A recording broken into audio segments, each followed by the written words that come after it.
We come to the 37th presentation, and the theme for this entire 2014 year is the Parayana, which is a third level transform from something that occurred in the first century of the Common Era, occurred in the first century AD in India, when Jesus received a correspondence from one of the Greek kings in India, in the area known as Gandhara, and that king's name was Gondophares. And he wanted for what he heard about Jesus, for him to send a spiritual architect to build him a palace. One of the disciples of Jesus was Thomas, who we all revere now as St. Thomas. And St. Thomas was from Damascus, and he was an architect. And one of his helpers in architecture, like an assistant architect, was named Thaddeus. And in the New Testament, you'll find both Thomas and Thaddeus listed as two of the 12 disciples. So Jesus appointed Thomas to go to India in due time, and before he went, to make sure that Thaddeus was dispensed north into upper Mesopotamia, because a king there had written him also about having someone present the teachings that Jesus was delivering largely in Galilee and Judea, in his kingdom. And so after a period of about 5 years from the crucifixion, resurrection, and the emphasis is on resurrection, there came a watershed in 41 AD, which included, among other things, Thaddeus being sent to King Abdigar VII in what is today Turkey, but very close to what is today Armenia. And Thomas was scheduled to go to India. And while he was scheduled to go to India, another very powerful, famous disciple was scheduled to go to Ethiopia, and that was St. Matthew. So St. Thomas and St. Matthew were traveling companions. Very often the early disciples would go in pairs. And in order to get them from where they were in Jerusalem to Ethiopia and then India, arrangements had been made for them to take the caravan route down to the Gulf of Aqaba, and there they would be picked up by the great Egyptian shipping company that would take them all the way down the Red Sea, drop Matthew off on the Ethiopian coast, and then take Thomas all the way to the southern peninsula coast, the west coast of India, to what is today the province of Kerala, where there was a great Jewish spice trade ensemble. And the shipping company was owned by the richest Hellenistic Jewish family in Alexandria, who at that time had two very powerful brothers who were owners of it. The older brother was Philo of Alexandria, and the younger brother had a couple of sons, Marcus Julius Alexander and Tiberius Julius Alexander. Tiberius Julius Alexander became a very famous general. He is listed in the Encyclopedia Judaica of not following the religion of his fathers, because he had become a follower of Jesus in Alexandria's way, along with his brother Marcus and with his uncle Philo, and the father also, who made sure that one of the sons took over the shipping business, and that was Marcus Julius Alexandria. And the shipping would go from Alexandria down a tributary of the Nile and down the Nile to the Greek-Egyptian port of Koptos, and then overland by about 3-4 days to the port on the Red Sea, Myos Hormos.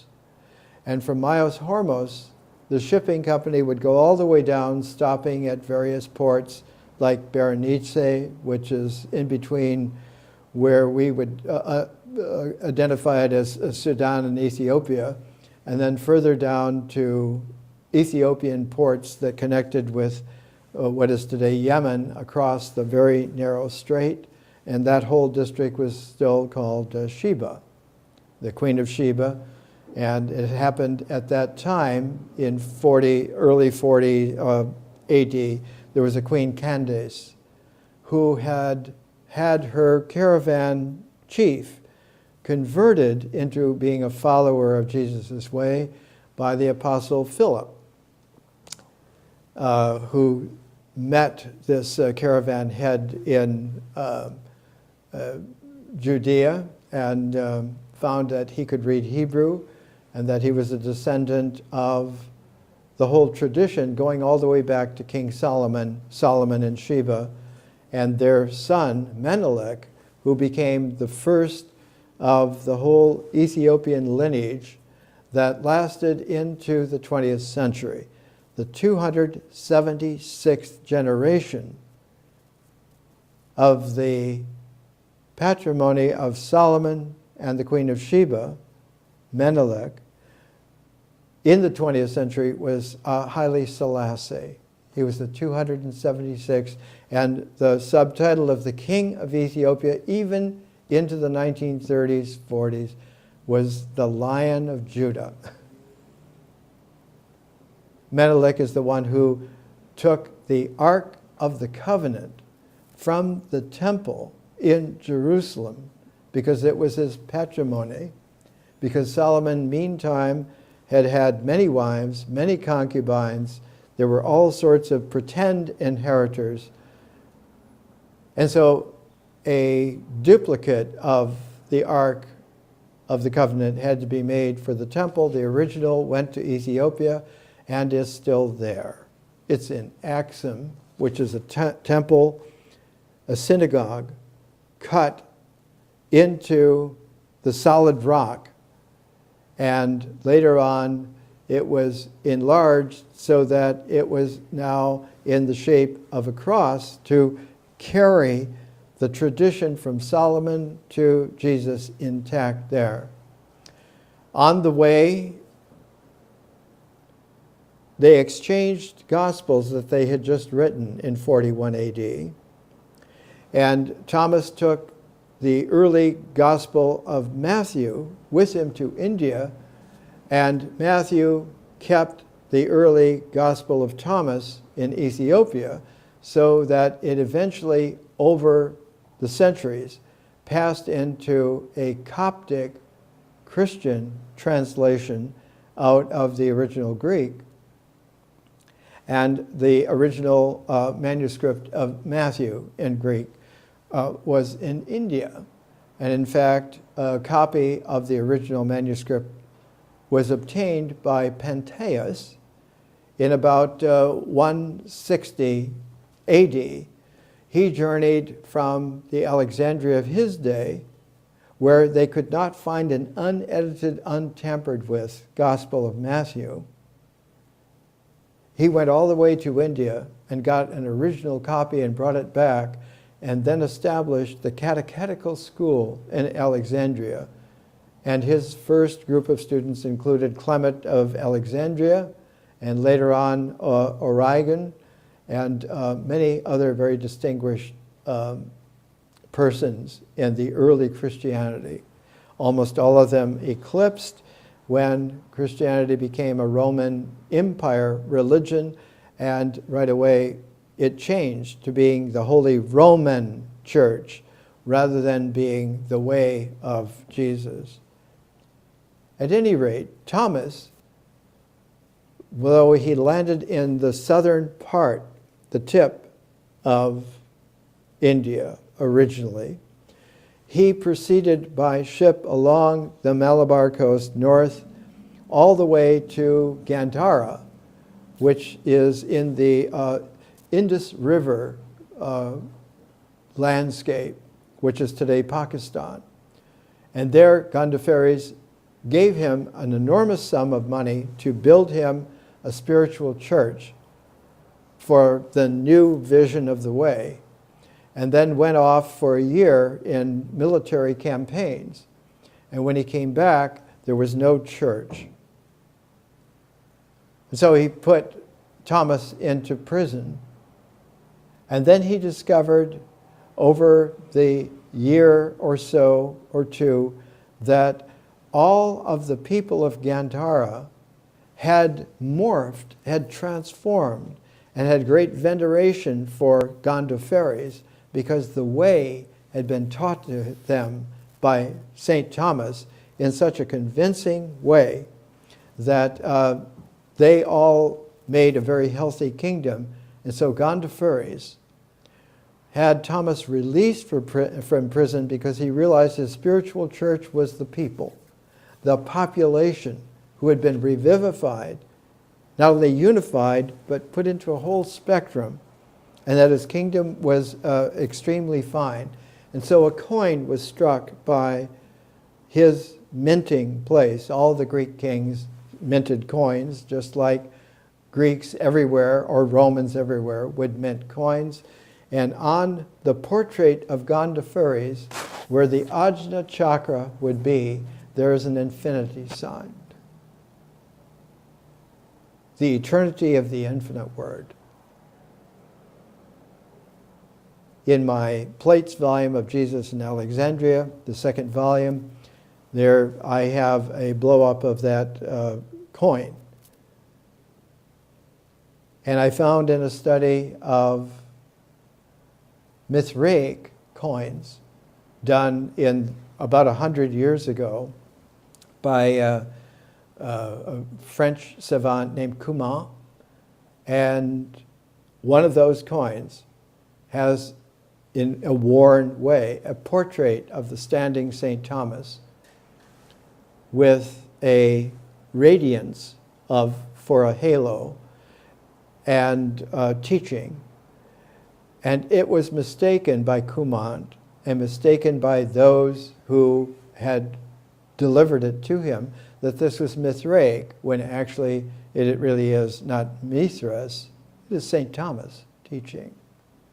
So all of these things are indications that one can reach back with veracity and re-establish a new past which is truer than it has ever been, even better and truer than in the times in which it occurred, and which very few people understood what was actual, what was really happening, what its significance was. And at the same time, that one has a new past in a kind of a chiral, recursive quality. The future also becomes more and more possible in a continuity, so that the future and the new past become a shared presencing rather than a cut-up time period. And that, as I have been pointing out, those persons who are able to do the new past and the future, not only with a symmetry, but with a presencing that dissolves the present into its continuity of veracity. And in doing so, those persons, I have borrowed a phrase from Louis de Broglie. I used to use the American pronunciation for his name, de Broglie, but it's de Broglie. Prince Louis de Broglie was one of the great physicists. He and his brother, Maurice, were great physicists, but Louis de Broglie was extremely famous, especially in the Solvay conferences in Belgium. He's the one who came up with the pilot wave theory based on solitons. It so happens, because this is the way veracity has its harmonic. Just today, Science Daily has an article, September 12th, just registered on early September 13th, 2014. Source, Massachusetts Institute of Technology. And its summary here. The central mystery of quantum mechanics is that small chunks of matter sometimes seem to behave like particles, sometimes like waves. For most of the past century, the prevailing explanation of this conundrum has been what's called the Copenhagen interpretation, which holds that in some sense, a single particle really is a wave smeared out across the universe that collapses into a determinate location only when observed. But some founders of quantum physics, notably Louis de Broglie, championed an alternative interpretation known as pilot wave theory. How current can you be? Which posits that quantum particles are borne along on some type of wave. According to pilot wave theory, the particles have definite trajectories, but because of the pilot wave's influence, they still exhibit wave-like statistics. What we're teaching here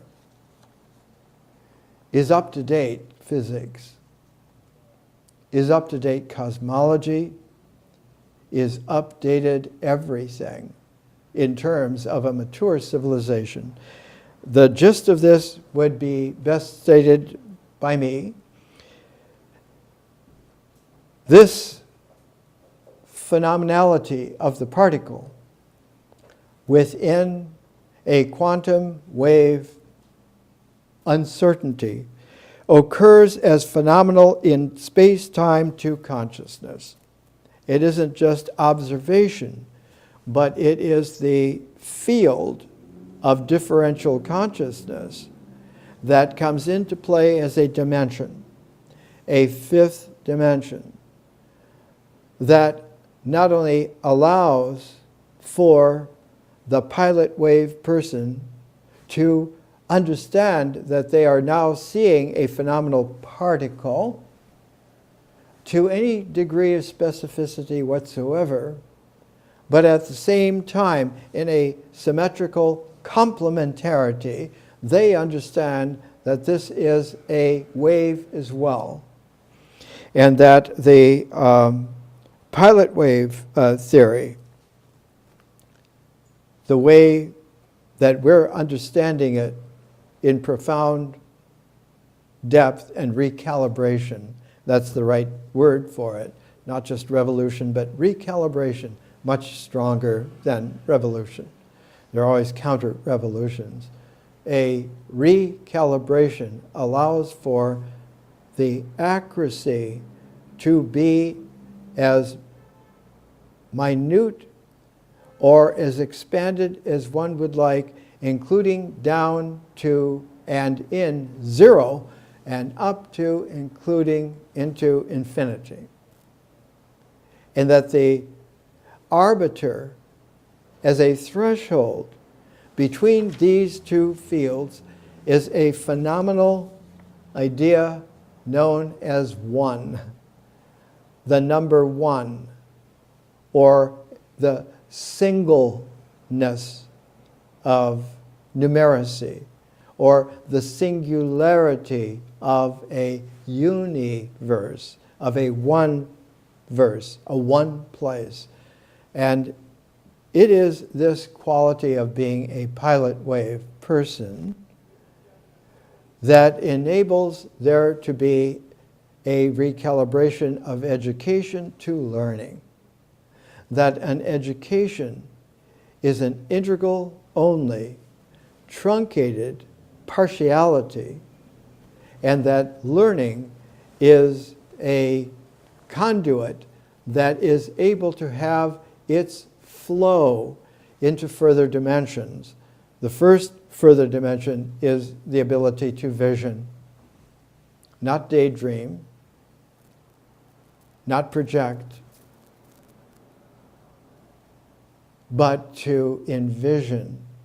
And the envisioning brings into play a constellation, an emerged constellation of a person, a pilot-waved person, who prismatically then, like a very sophisticated crystal, like a very precious gem, a jewel, is able, through refining their facets of prismatic understanding and expression, their creative imagination and their remembering becomes ever more refined, so that as more and more facets are made through a cutting, and the original cutting is a phrase that was only and first used by Philo of Alexandria, vis-a-vis the teacher that he was able to study under for the first time in Alexandria, and that was Jesus in Alexandria. The phrase that Philo uses is the logos cutter. The word, meaning that language which is spoken, that spoken word is able not only to cut, but the phrase that Philo uses in his treatise on the contemplative life, a first-hand witness of the young Jesus teaching, just outside of Alexandria, about 25 miles, in Taposiris Magna, on Lake Mareotis. Philo says that there occurs, as he prepares to speak, a silence that deepens to a silence within a silence.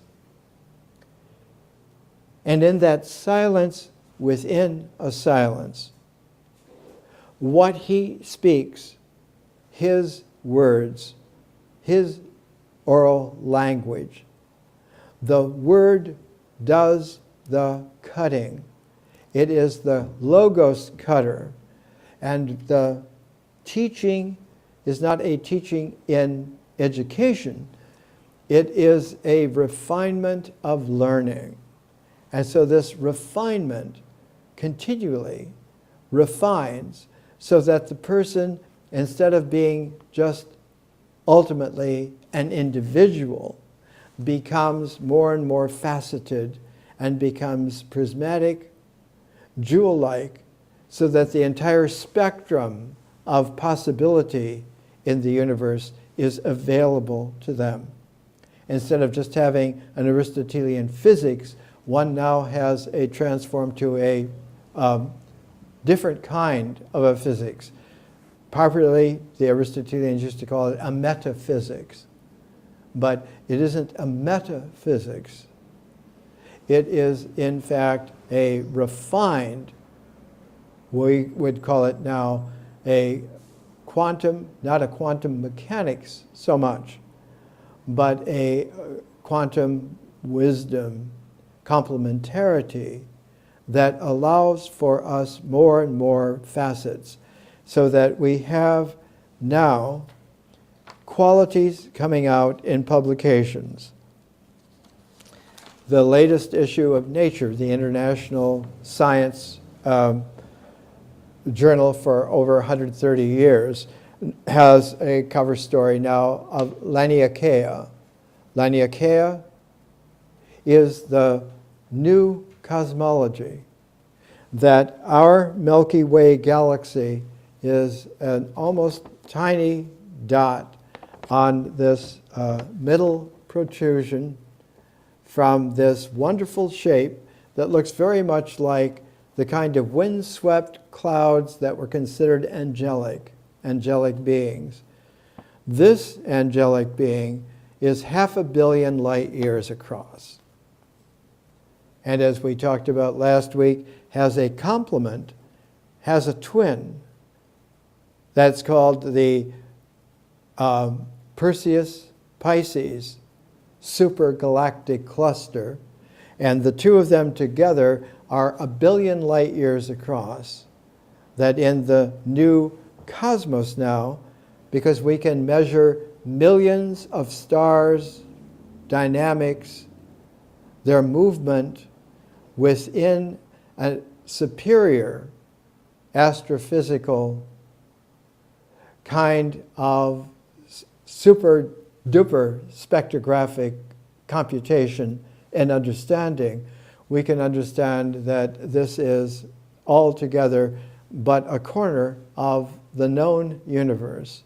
And now we are able to understand that with pilot wave theory, with Laniakea, and the new supercluster of hundreds of millions of galaxies at a time in groupings, in pairs of groupings, and further, that we can recalibrate the way in which we now experience, characterize, practice, and learn about our entire species.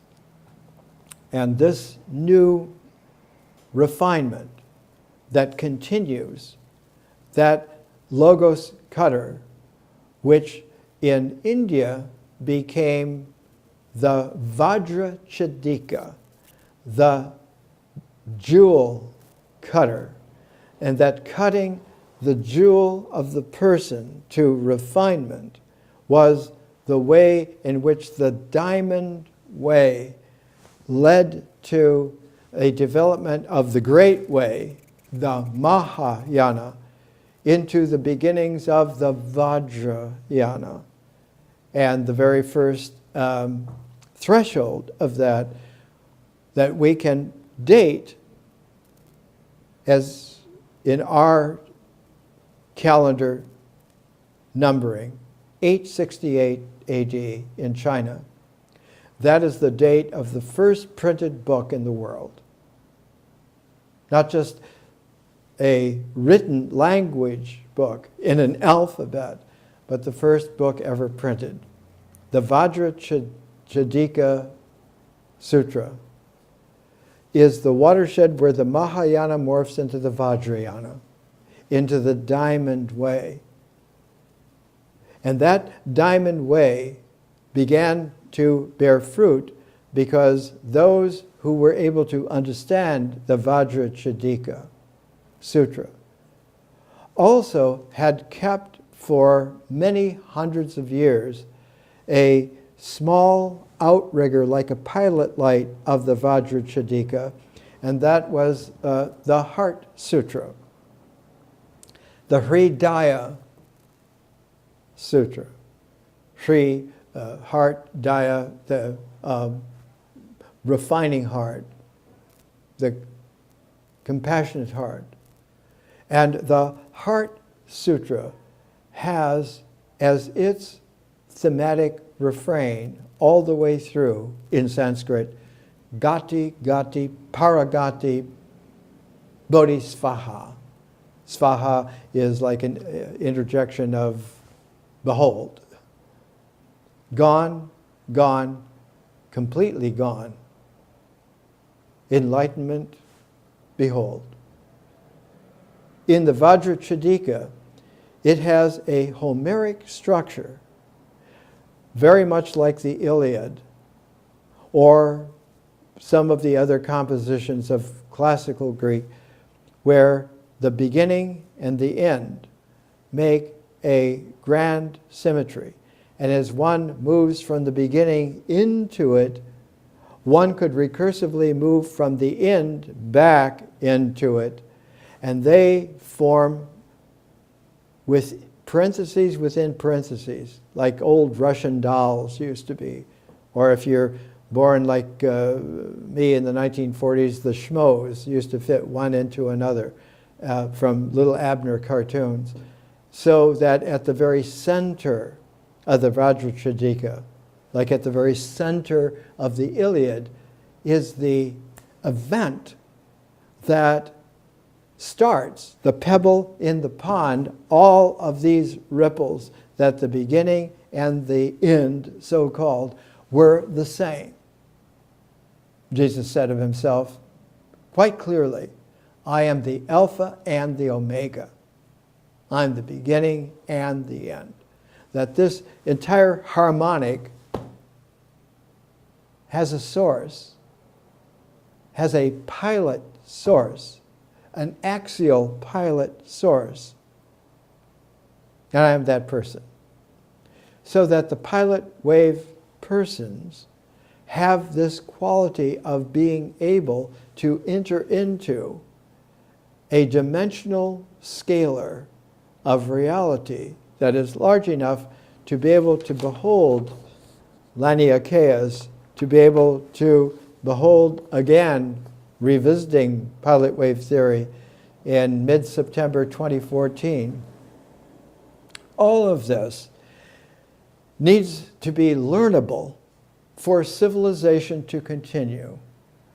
That the complications, the power, the obstructions, the vast coming powers, which are just now beginning to surface, the ability to manipulate the entire genome of inheritance, the ability to make not just hydrogen bombs, but to totally disrupt and destroy all life on the planet.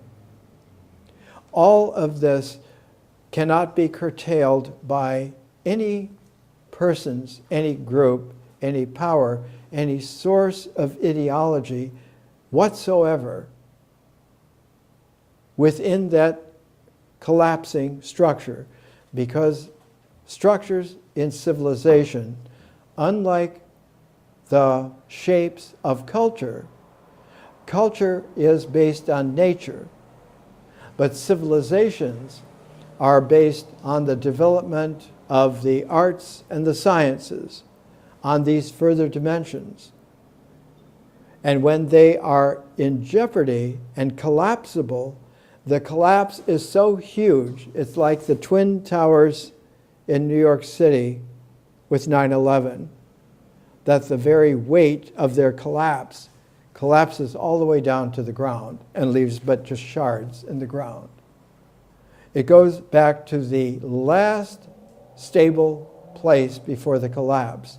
And the last stable place before the collapse here is a lawless barbarity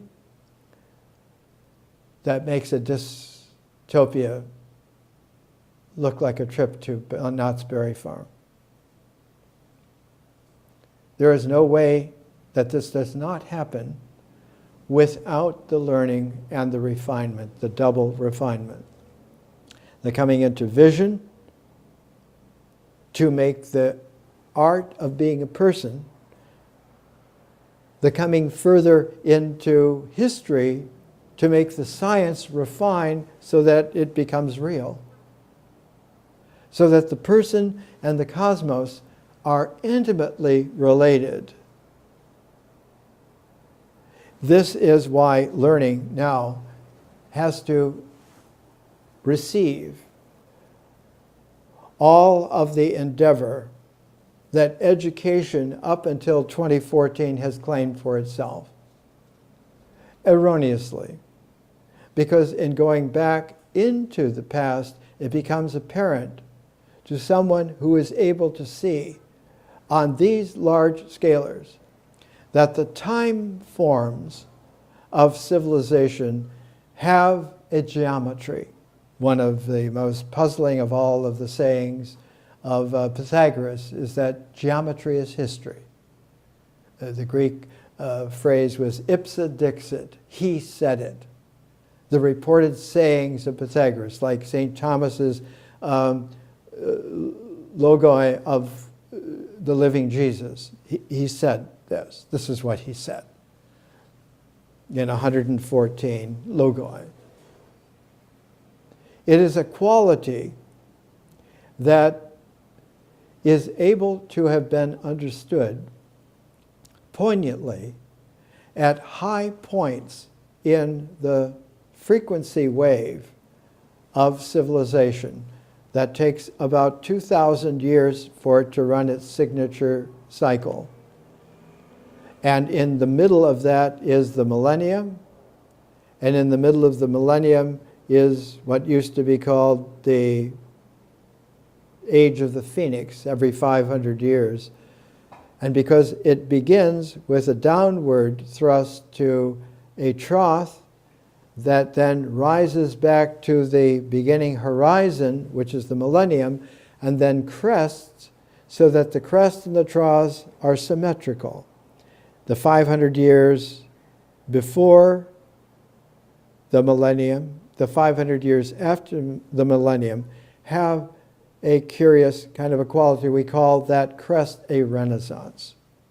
And in civilization on this planet, there have been three great renaissances. 2500 BC, 500 BC, 1500 AD. And the Renaissance then rushes renewed back to the horizon to renew the time form in its completeness. Its half completeness is the millennium, but its full completeness is the aeon. We're going to take a little break and come back. What is being delivered here is a good news, a timely news. The Parayana is the transform of the Vajrayana into history, where the Vajrayana was a translation of the vision and art of the Mahayana into the developments that led to the history and science. The first transform is making the wine out of water. The second is making the cognac distilled out of the wine. We're now ready to distill that essence in that refinement, the liqueur that is life-giving.